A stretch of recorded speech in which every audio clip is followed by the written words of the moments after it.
Olá, boa noite. Eu sou o William Galvão e começa agora o Jornal da Justiça desta quinta-feira, 2 de novembro.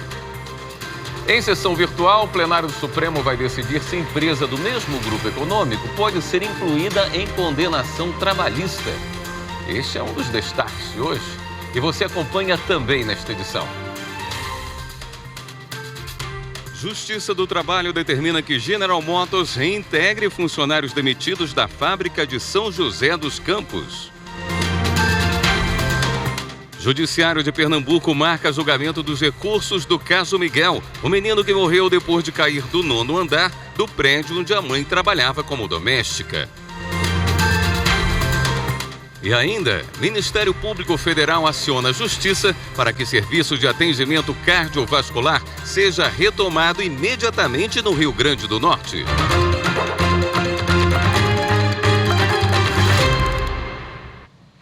O Supremo Tribunal Federal começa a julgar nesta sexta-feira se empresa do mesmo grupo econômico pode ser incluída em condenação trabalhista. As informações com o repórter Pablo Lemos.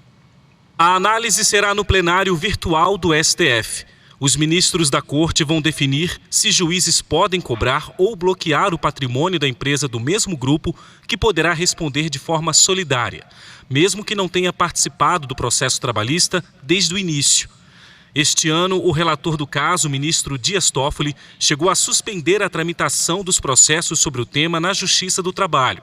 Na decisão liminar, ele considerou, entre outros pontos, que os tribunais trabalhistas têm aplicado decisões conflitantes a respeito do assunto e gerado insegurança jurídica acentuada. A liminar do ministro Dias Toffoli atendeu a empresa Rodovias das Colinas de São Paulo, que pediu por 3 vezes a suspensão nacional dos processos pendentes que tratam do tema. A concessionária argumentou que, embora as empresas tenham sócios e interesses econômicos em comum, não são subordinadas ou controladas pela mesma direção.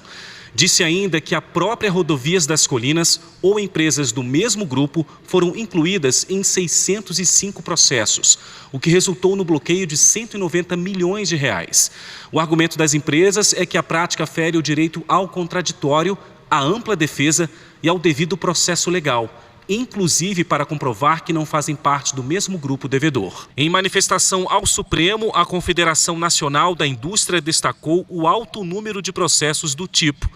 Segundo a CNI, no ranking de 1.177 assuntos mais recorrentes na Justiça do Trabalho em 2022, a responsabilização do grupo econômico aparece em 49º lugar. Na posição 168 está a desconsideração da personalidade jurídica, que é quando, por exemplo, se busca o patrimônio dos sócios e não o da empresa para arcar com as dívidas. O caso analisado pela Corte tem repercussão geral, ou seja, vai servir de parâmetro para o julgamento de processos semelhantes em todo o país.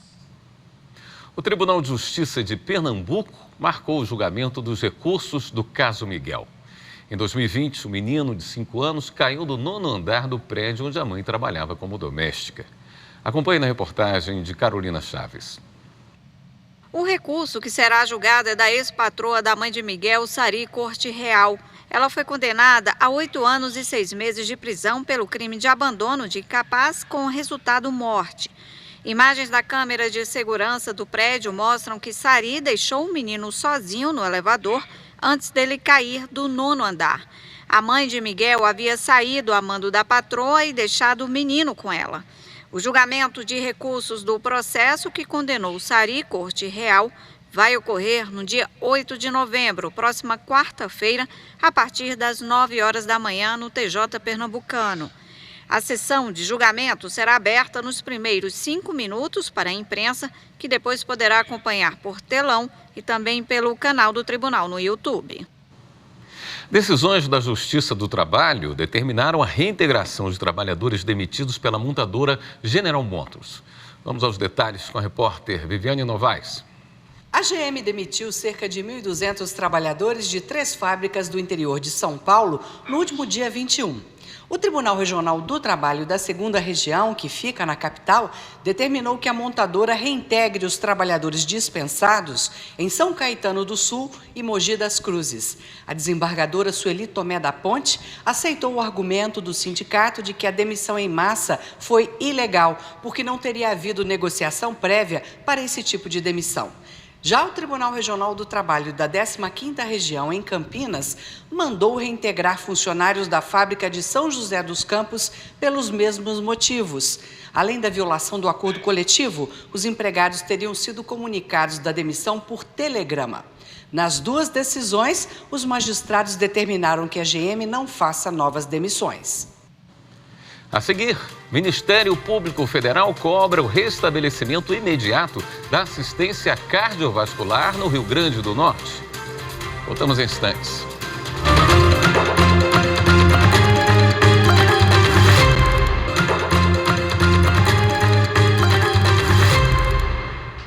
Uma ação civil pública pede o restabelecimento imediato dos serviços de assistência cardiovascular no Rio Grande do Norte.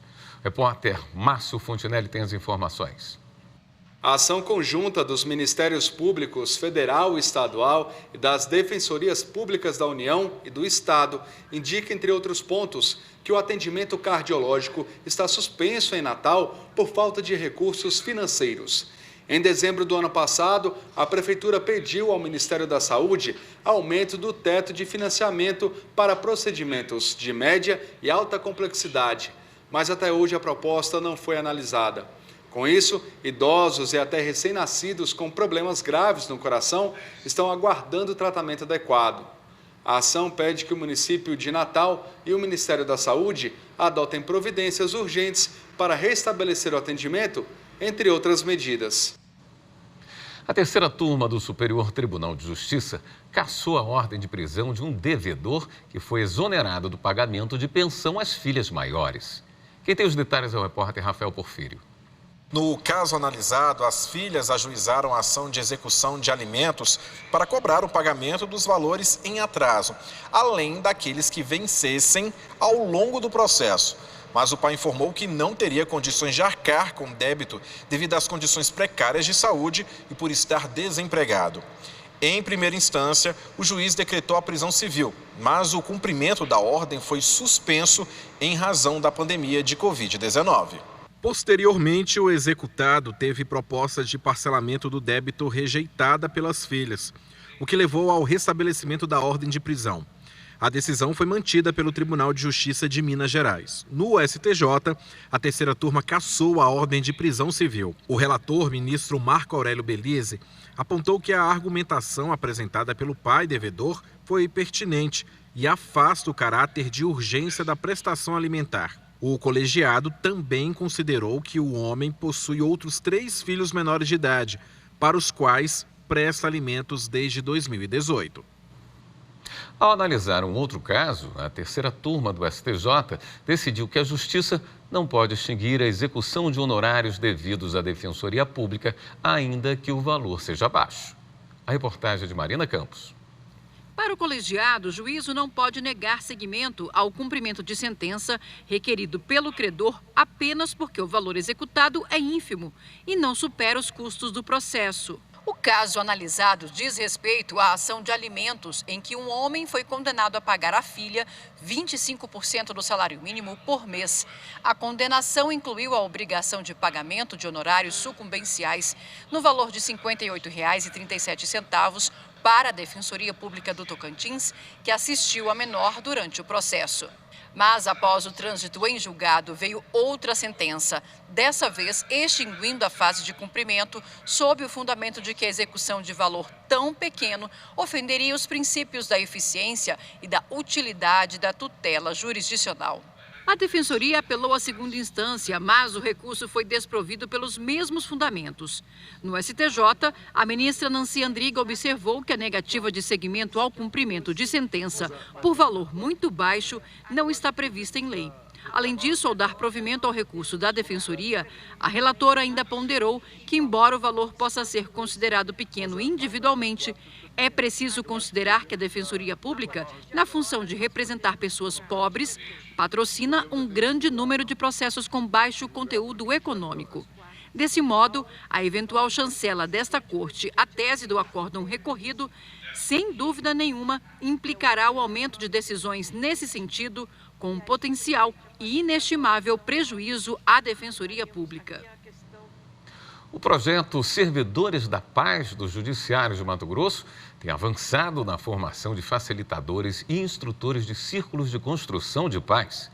A repórter Maritza Fonseca conta como funciona essa estratégia para a expansão da justiça restaurativa nas comarcas. O projeto Servidores da Paz, idealizado pela presidente do Tribunal de Justiça e implantado no Poder Judiciário de Mato Grosso, deu início à realização dos círculos de construção de paz entre os servidores da Justiça Estadual. A metodologia tem aproximado as pessoas e proporcionado um ambiente de diálogo onde as emoções são expressadas. O que se espera com o projeto Servidores da Paz é fazer com que os servidores se conheçam mais, venham trabalhar mais felizes, num ambiente mais saudável. Consequentemente, quando eu estou bem no meu ambiente de trabalho, eu também rendo mais e melhor. Espaço de trabalho é o espaço que nós temos mais tempo de convivência, mais até do que as nossas famílias. Então, nada melhor do que nós tenhamos aí espaços de harmonia nos nossos ambientes de trabalho, o que certamente vai prevenir futuros conflitos. Os círculos de paz é a prática restaurativa mais utilizada no mundo. E o projeto Servidores da Paz tem a meta de formar facilitadores que vão atuar como agentes de pacificação no ambiente de trabalho. O foco não está apenas no hoje, mas na transformação que vai refletir nos relacionamentos daqui para frente. O projeto possibilita resgatar a sensibilidade, o olhar mais humano, acalentador e acolhedor para o outro. A Rebeca é uma das servidoras do Tribunal de Justiça que participa da formação. Para ela, a iniciativa de trabalhar para o bem-estar emocional dos servidores é inovadora. E a mudança observada no ambiente de trabalho fez com que a Rebeca realizasse círculos com familiares. Esse primeiro círculo com a minha família foi experimental, mas eles adoraram, gostaram muito, parabenizaram o Poder Judiciário pela iniciativa e foi um círculo mais para fortalecimento da família mesmo, dos laços afetivos. O segundo círculo, que foi com os estagiários, foi para promoção de diálogo entre eles, que alguns não se conheciam, alguns já se conheciam porque trabalham juntos, e também para o fortalecimento da relação da equipe. A Jéssica, assessora de gabinete da juíza auxiliar da presidência do tribunal, também fez o curso de formação de servidores da paz. A justiça restaurativa sempre me chamou muita atenção, né? Eu sempre fui uma entusiasta da justiça restaurativa e quando eu fiquei sabendo do círculo, já tive curiosidade, fiquei sabendo de uma palestra que ia ter no fórum, fiz a inscrição e aí da palestra informaram que se os servidores que tiverem interesse, né, ia ter o curso de facilitadores. E o curso foi maravilhoso, eu tive a oportunidade de conhecer pessoas maravilhosas e aprender muito e perceber mais o outro, né? E são justamente esses relatos que comprovam a essência do projeto Servidores da Paz. O espaço mais tranquilo, mais humanizado e mais alegre contribui na qualidade pessoal do servidor e no trabalho prestado à população. Essa aproximação entre os servidores é muito importante, é importante para o trabalho, para o andamento dos trabalhos. Às vezes a gente fala com a pessoa sempre pelo WhatsApp, pelo telefone e nunca viu pessoalmente, né? Então esse ponto é muito positivo. Mais do que viver para fora, uma mudança cultural, ela exige que nós possamos viver esses princípios no nosso dia a dia. Por isso, trazer para dentro dos muros do Poder Judiciário essa nova forma de se relacionar e de olhar para as situações do nosso cotidiano. No próximo bloco, a gente fala sobre as regras envolvendo o uso de celular no ambiente de trabalho. Voltamos já.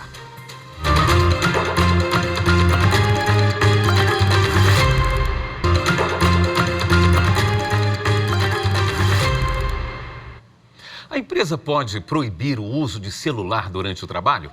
A resposta é sim, mas desde que tenha regras internas ou que a restrição esteja no contrato de trabalho. Acompanhe na reportagem de Viviane Novaes. No ambiente de trabalho, é fácil encontrar um funcionário falando, teclando ou buscando alguma informação no celular. Mas há situações em que o uso dele fica bem complicado. Imagine que você chegue à sua casa e a sua empregada doméstica está lá cozinhando com o celular. Além de não ser muito higiênico, mas está lá, obviamente não está com atenção e queima, mirou. Imagine, é muito comum vermos hoje em dia babás que às vezes estão lá em 10 minutos para cuidando das crianças, estão no celular conversando e tal, e às vezes pode haver um acidente, né? E essa falta de atenção pode ser, claro, pode causar danos irreparáveis, enfim. Em junho deste ano, a Receita Federal proibiu o uso de celulares em algumas áreas de segurança do aeroporto de Guarulhos, em São Paulo. A medida foi tomada depois que 2 brasileiras tiveram a etiqueta de bagagem trocada e foram presas na Alemanha com drogas nas malas. 4 meses depois, funcionários fizeram uma paralisação contra a proibição, o que afetou mais de 30 voos. No país não existe uma legislação que limite ou impeça o uso do aparelho durante o expediente, mas as empresas podem colocar algumas restrições no contrato de trabalho ou estabelecer algumas regras internas. Isso pode ser feito por meio da inserção de regras específicas no contrato de trabalho, pode ser até se dar por um aditivo, enfim, um anexo do contrato, ou normas regulamentares que o empregador estabeleça, né? E aí talvez valesse a pena, inclusive, fazer isso em conjunto com os trabalhadores. Né? Se o uso for proibido, a empresa pode deixar à disposição do funcionário um telefone fixo para que algum familiar ou outra pessoa entre em contato com ele numa emergência. Agora vem a pergunta: a empresa pode demitir o funcionário por justa causa? Pode, desde que o uso do celular prejudique o trabalho ou afete diretamente a produtividade. Uma situação muito corriqueira hoje seria a desídia pelo uso do celular. Desídia o que é?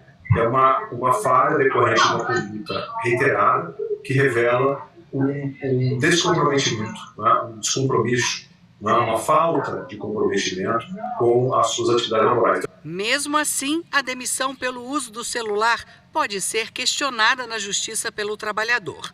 Mas, para evitar situações desagradáveis, vale o bom senso tanto dos empregados quanto dos patrões. Afinal, quem vive hoje sem esse aparelhinho? A administração do Tribunal de Justiça do Rio Grande do Sul participou do lançamento do projeto Judiciário Cidadão. O repórter Matheus Beck conta como foi. A ideia surgiu em 1999 e agora será revisitada.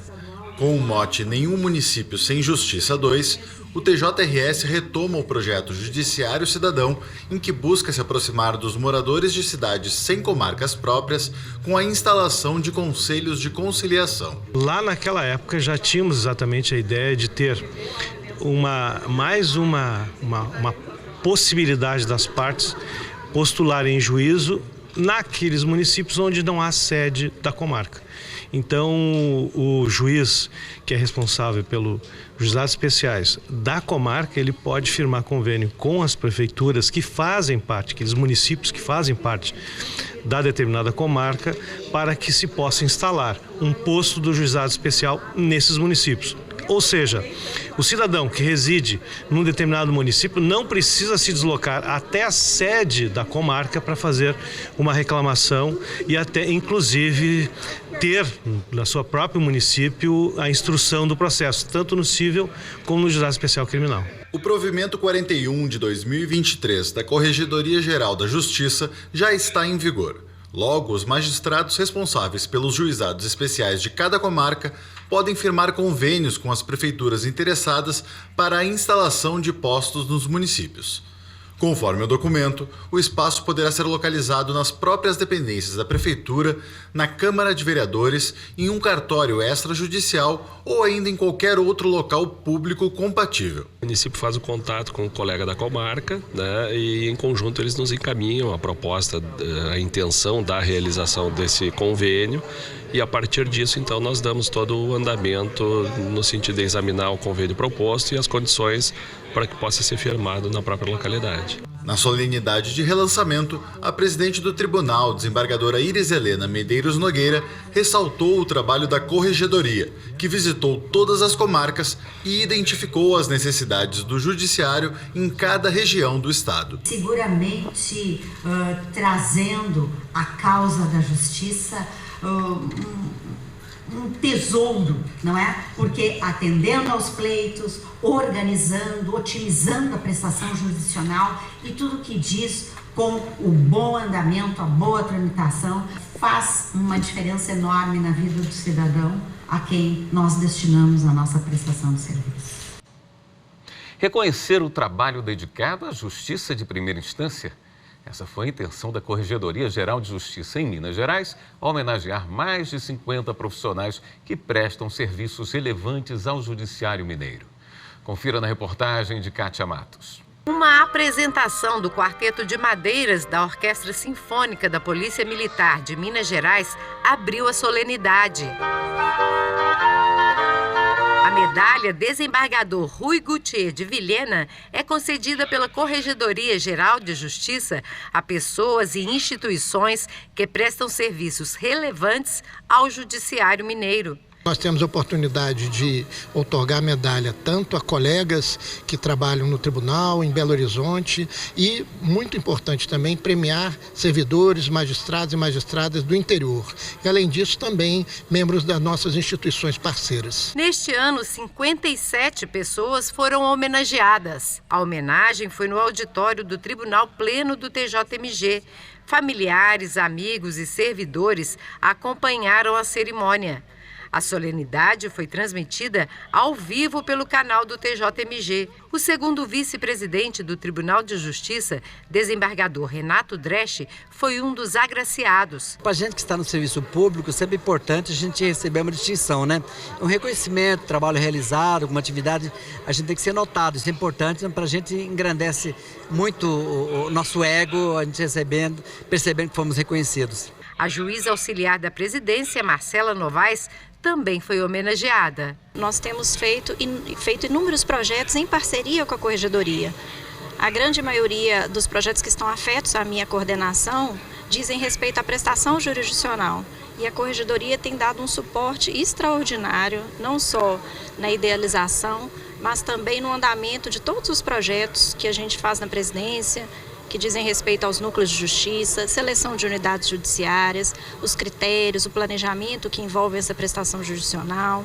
Então é realmente uma honra enorme poder ter o reconhecimento desse trabalho simbolizado nessa data de hoje tão especial. Reconhecimento exposto pelo presidente do Tribunal de Justiça, desembargador José Arthur Filho.